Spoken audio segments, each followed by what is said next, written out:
রক্তে একটা উপাদান আছে প্লাজমা। আগুনে পোড়া রোগীকে বাঁচাতে প্লাজমা লাগে। আগুনে পোড়া রোগীর যে কি কষ্ট একটু দেখার জন্য হসপিটালের বার্ন ইউনিটে যাবেন, দেখবেন যে কি কষ্টে আছে তারা। এক ব্যাগ রক্ত থেকে অনেক মানুষকে বাঁচানো যায়। রক্তদানের মতো শ্রেষ্ঠ ইবাদত হতে পারে? আমরা মনে করি শুধু জিকিরি ইবাদত, আমরা মনে করি শুধু নামাজি ইবাদত। আপনার এক একটা শেয়ারে অনেকের জীবন বেঁচে যেতে পারে, ঠিক কিনা? একজন মুমূর্ষ রোগীকে বাঁচাতে রক্তের প্রয়োজন। রক্তের গ্রুপ এ পজিটিভ। যারা রক্ত দান করতে আগ্রহী তারা এই নম্বরে যোগাযোগ করুন। ফেসবুকে মাঝে মাঝে এরকম নিউজ আসে না নাই? আপনি just you put down in share, শেয়ারের মধ্যে একটা পুট করে দিলেন, একটু শেয়ার মেরে দিলেন, ছড়িয়ে পড়লো হাজার হাজার ফেসবুক ফ্রেন্ডদের কাছে।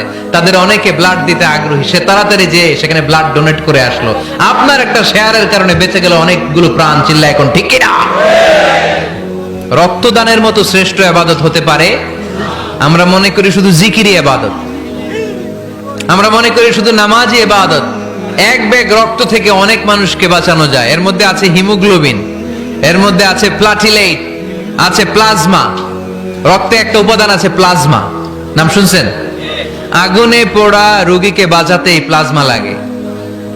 হসপিটালের বার্ন ইউনিটে যেয়ে দেখবেন মানুষ কিভাবে চিল্লায়। নুসরাত নামে একটা মেয়ে মারা গেল না?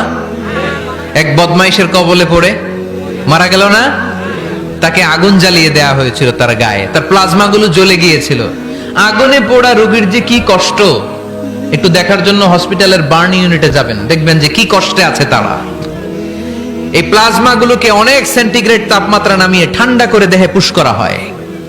আপনার এক ব্যাগ রক্ত থেকে প্লাজমা আলাদা করা হবে, প্লেটলেটস আলাদা করা হবে, হিমোগ্লোবিন আলাদা করা হবে, শ্বেতকণিকা, লোহিত কণিকা আলাদা করে অনেকগুলো মানুষ বেঁচে যাবে। এই যে বেশিরভাগ তুমি দেখতেছি যুবক, এই যুবকরা প্রতি 4 মাস অন্তর অন্তর, তুমি যদি স্মোকিং না করো, তুমি যদি ড্রাগ এডিক্টেড না হও, তোমার যদি ভয়ঙ্কর কোনো কন্টাজিয়াস রোগ না থাকে, প্রতি 4 মাস অন্তর অন্তর তুমি ব্লাড ডোনেট করতে পারবা। আর যদি না দাও, তোমার রক্তের সেলগুলো এমনি ভেঙে নষ্ট হয়ে নতুন সেল গড়ে উঠবে। এজন্য প্রতি 4 মাস অন্তর অন্তর প্রাপ্ত বয়স্ক ইয়াং ছেলে যারা আছে তাদের রক্ত দেওয়ার দরকার আছে না নাই? দেয়া যাবে? এই বছর আমরা কমসে কম একবার রক্ত দিব। আজকের এই মাহফিল থেকে নিয়ত করতে চাই। কে কে আছে হাত তুলে আমাকে না আল্লাহরে দেখাও।